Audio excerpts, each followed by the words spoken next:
I am beating every N64 game, and I mean all of them. The twist is, the next game I play is randomly selected, so I have no clue what's coming next. This is the journey to beating every N64 game.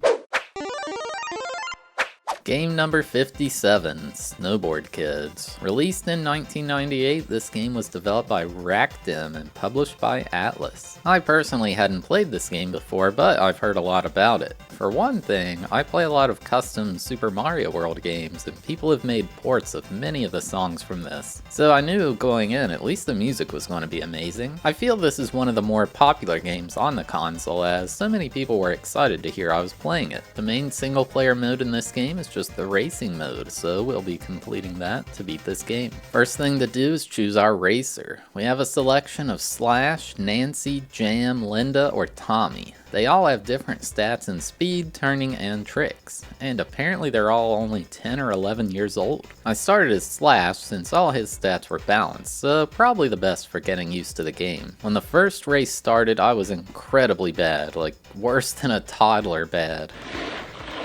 I realized it was probably not a good idea to skip the tutorial, so I went and did that instead. And yeah, this is a very good place to start. Turning in this game is different than you might expect, as you have to press like diagonal down left or right to turn properly, rather than just left or right. I learned a lot about how the game works from it. A big part of the tutorial was doing tricks, which can be tough to become good at, but they're really useful during races. Doing tricks gives you money, which allows you to obtain power-ups and weapons. So now, back to the first race, I knew a bit more what I was doing. I still wasn't great, but I at least was performing better than that toddler. It's a snowboarding game, so the races happen down a large hill, but this game has laps, which might sound weird since you're going down a mountain. How do you get back to the start for each new lap? This brings me to probably one of the most memorable parts of this game, the ski lift. When you reach the bottom, there's a narrow entrance to a lift, and only one person can fit in at a time. It creates some incredibly chaotic scenarios where everyone's scrambling to get on, and the lead can change here drastically. Despite understanding things a bit better, I still kinda sucked, so I decided to reset and try again. There's no real penalty to restarting, which is nice. This first course is really simple. It's pretty short, only a few small turns, a nice intro to the game, you know? Despite this, I was still struggling to win. It seemed like whenever I started doing well, I would always get hit by an enemy attack. There's only 3 other races with you on the track, and they're vicious. Like here, I was on the final lap in first place, and I just got turned into a snowman and was stuck running into a wall. After 6 or 7 attempts at it, I managed to just barely take first place.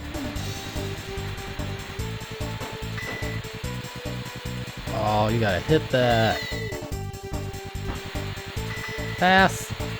Yes!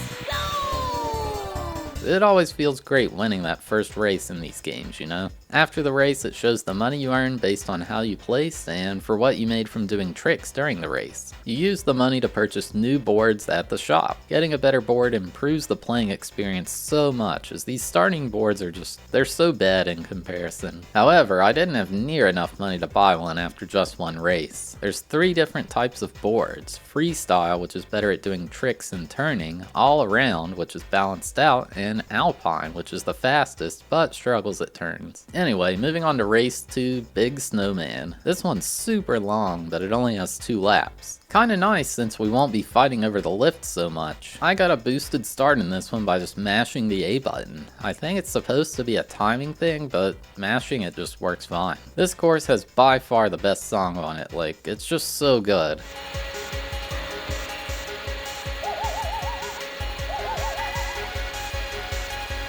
I touched on it earlier, but this game has one of the best soundtracks I've heard on this console. Highly recommend checking it out. During the race, the biggest thing to change the outcome are all the different power-ups. You get them by running through one of the boxes spread out on the track. Blue boxes give you buffs, and red boxes give you attacks. It's similar to Mario Kart in that if you're further ahead, you get worse power-ups, and if you're behind, you get better ones. The worst one's easily the rock. It just lays a rock behind you that other racers can hit and fall over. I found I would forget where I placed these, and I'd just run into my own rock on the next lap. So after a a while I just stopped using them. There's all kinds of different power-ups, like there's a ghost that slows down whoever's in first place. There's a snowman which turns someone into a snowman and it slows them down and they can't turn. There's a bomb that crashes other racers, but you can easily be hit by the explosion yourself. By far the best power-up though is this, it's like a metal disc thing. When you use it, it hits all other racers, stopping them for a few seconds, no matter where they are, unless they are actively using the ski lift. There's quite a bit more, and they did a great job with the variety of different ones. Anyway, it only took a couple tries for me to get first place on this race. After winning this one, I had enough money to purchase a new board, so I purchased the level 2 Alpine board. It doesn't show any better stats on the screen, but you can just tell it plays better with the higher tier boards. There are 3 levels of each board, and some special ones we'll see later on. Race 3 was Sunset Rock with 3 laps. In this one, I forgot power-ups actually cost money, and if you don't have any, you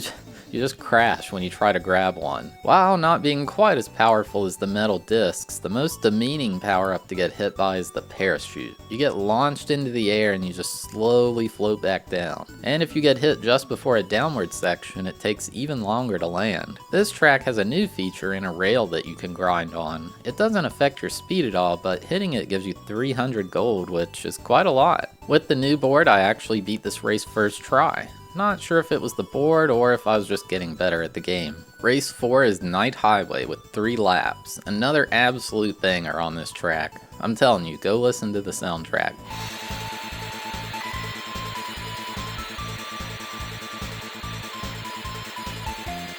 Main thing I remember from this one is the narrow pathway with no barriers or anything like that. So if you get hit by any attack, you're gonna fall off, losing a ton of time. And there are lots of big jumps to do tricks off of, which that always feels fun. I got super lucky here with the 2 people in front of me getting hit by attacks just before the finish line, taking first place on my very first attempt. The 5th race is Grass Valley with 3 laps. This one's kinda weird because, you know, everything is grass, there's no snow in sight, but hey, I've never ridden a snowboard, so maybe this course makes sense. It's just such an abrupt change in environment, like it's all sunny and colorful, there's a bunch of buildings, and even a field with a bunch of sunflowers. It just puts you in a good mood, you know? This was the first one I struggled on after getting used to the game. Tommy is in these races now, and he's the fastest of all. His turning's poor, but the computer doesn't care, they can handle it. I managed to beat it on my second try though with a clutch last second bomb dodge. Race 6 is called Dizzyland with 3 laps. Immediately in this one, I learned just how ridiculous the parachute can be.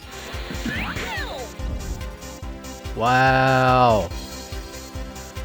Wow, dude. Oh my god.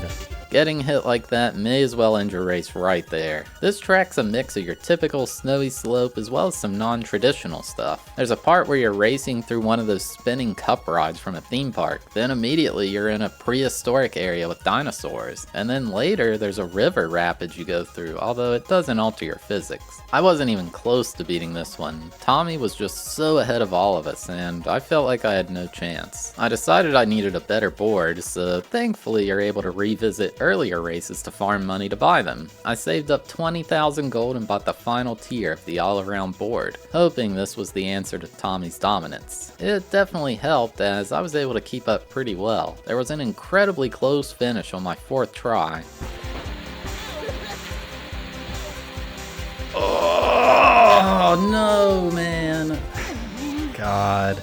And I knew it was just a matter of time until I won. However, I just kept losing. It was time for a change. You know what? If you can't beat them, then join them. That's what they say, right? So I swapped to Tommy to see what all the hype was about. Not only would I be faster, but Tommy wouldn't be against me either. And it paid off immediately. I won on the very first attempt with him. It shows a quick cutscene saying, hey, congrats, you've earned a Copper Pass. The Copper Pass unlocks a new 7th race, Quicksand Valley, with 3 laps. This course is just plain brutal. There's constantly turns, and it's just tough to navigate them with the way the game controls. And then there's this part where you have to jump across a small gap, which doesn't seem that hard, but I don't know, it was for me. You don't just press jump and immediately do it, you have to charge up when you do a jump. I fell here so many times, like I was just hardwalled here and it felt like I had no chance of progressing. I needed a new plan. I learned there's some even better boards you can unlock by doing the other game modes that this has to offer. One mode is the skill game. There's 3 sub-games within it: the speed game, the shot game, and the trick game. In speed game, you race through a course by yourself as fast as possible. There's multiple speed fan power-ups scattered throughout the course. Honestly, this mode was really easy to get the first place time on, maybe because I had the level 3 boards and they're overpowered, but oh well. The courses themselves are the same ones from Battle Race mode, so it's nothing new, just the first 3 of them. Shot game is pretty different though. It's still the first 3 courses from race mode, but now there's a bunch of snowmen scattered throughout the track. They don't have any noses because apparently there's a carrot shortage in this universe. You're equipped with a missile launcher to take out as many snowmen as possible. It's pretty fun to just cause carnage against the local snowman population. These are also really easy to get first place score on, not really a challenge at all. And finally there's the trick game. This one uses a brand new course with many ramps throughout, and the goal is to earn as many points from tricks as possible in under 3 minutes. And is it just me, or does one of these ramps look just like the Sunkist logo? Anyway, this one was much harder than the other 2. The target score is 400 points, and I only got 140 when I finished. The best strat I could figure out was to repeatedly do tricks in the half pipe at the start, which is very boring, but well, it worked. The course ends with a rail you can grind to double your score, which gave me over 400 easily. However, this wasn't good enough for what I wanted. The secret board required me to get 2,500 points in this mode, and I only had 1,000 with a good run. I had to bring in the big guns for this one, so I swapped to Nancy, who has the highest trick stat in the game. The strategy was simple: do the flips over and over, making sure to fit a grab in there as well. This gave 20 points, and well, I just did it over and over. It was so nice to listen to the voice say, "Great, great, great."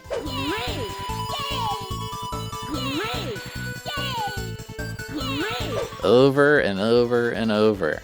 Didn't drive me nuts at all. After a few tries, I had the perfect run going and I was nearly out of time. I grinded the rail and I only had 2440 points. Dang. But when I went to check the shop, the special board was there anyway. It's the feather board. And it was available for the low price of 100,000. What the heck, dude? I'm not paying that. Well, that was a waste. 100,000 would take ages to save up for. So I just went back to Quicksand Valley to hopefully grind it out and win the race. But I just kept losing over and over again. It's just so tough, and the racers, they're even tougher. After quite a while, I had a good run going where I was in first on the final lap. I was nearing the end, but the other racers had some tricks up their sleeves.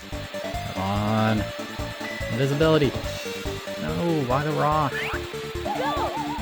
No.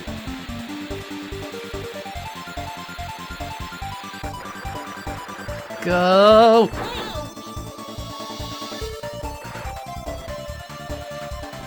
Go. Yes. Oh my god, yes. Man, it felt great to knock that one out. It does the same congrats screen and says you've unlocked the Silver Pass. As you might expect, an 8th course was unlocked, Silver Mountain with 3 laps. This one was immediately annoying, as I guess it's supposed to be foggy, and they achieved this by decreasing draw distance. It felt like you needed to memorize this one because good luck reacting to things in time. The one saving grace of the lower draw distance is this didn't have too many turns, so even though you can't see, there's not too much you have to react to. Honestly, this course is one of the easiest ones to ride on. I guess the fog is supposed to be the difficulty of it. The racers on this course though, they're a different story. It felt like they were being more brutal with their attacks, along with just riding better. I felt absolutely stuck, and even though I didn't want to do it, I knew that I had to. I decided to grind the 100,000 gold to get that feather board. The best way I found to earn money was the trick mode. Every 3 minutes I would earn about 8,000, which isn't too shabby. I discovered a second special board during this grind, and that's the ice board. You unlock the ability to buy this after buying all tiers of the 3 starting boards. It's, well, the game literally describes it as being useless, so yeah. I'm not sure why they added it in, but it's horrible. Do not use it. So after spamming tricks for about a half hour or so, I had enough to purchase the featherboard. Its stats all just had a question mark, so I honestly didn't know what to expect out of it. I'm not sure about its speed, but the effect this has is that it makes you fall more slowly when you're in the air. So on some of these small gaps, you can float over them without having to jump. Overall, I'd say it was worth getting. After a half hour or so, I was in first place on the final lap, but as you might guess, the computer was ready with a bunch of attacks. Please. Why the rock? Why the bombs? That's the worst outcome. No. Go, dude. No! Yes! Yes! Yes, dude. Thank God. Once again, I somehow took first place, even though the computer tried to stop me. I swear, it feels like there's rubber banding in this game. It shows the congrats screen and says we've unlocked the gold pass, and then the credits play. The credits in this game are absolutely amazing. Like, yeah, sure, it shows who worked on the game or whatever, but it also plays a movie above them. So here's what happens. Tommy has a burger, he's just hanging out, probably enjoying his day, when Slash shows up, just steals the burger and punches him. Tommy starts crying, and then Nancy, she's livid. She chases him off, and Tommy apparently had another burger in his pocket. Then Slash runs into Jam and Linda, and for whatever reason, Slash and Jam just start beating Linda up. But then Linda grabs a snowboard, and she's ready to attack. Like, come on, that would cause severe head trauma. So they run to Nancy for help, but she starts chasing them too. And then they all run into Tommy, who finishes his burger, and they all turn toward the screen and bow as the curtain draws. 10 out of 10. Beautiful performance by everybody. So the game had been beaten, but there was a new course unlocked. It's optional for this challenge, but well, I decided to beat it anyway. The final course is Ninja Land, and it has 9 laps. The track is very short though, so it's not like insanely long or anything. There's a new racer in this one, the Ninja, and man, he is fast. I think we're definitely in Japan for this race. There's a bunch of cherry blossoms as well as Japanese architecture throughout. This course was incredibly hard. Not like the track layout itself, just the fact that the Ninja's so dang fast. The featherboard wasn't great here because there's many drop-offs and you'd stay in the air far too long and you just slam into the wall. After about a half hour, I had a good run going. I was in first place on the final lap, but anything could happen. Oh no, he has a boost. No! No! God, no! Oh, come on, man. How did I throw that away? I was right there. It took over 45 minutes to get into winning position again. Just so much chaos happens in this course. It was the end, and the Ninja was barely in front of me, but this was my chance. Please. Okay. Okay.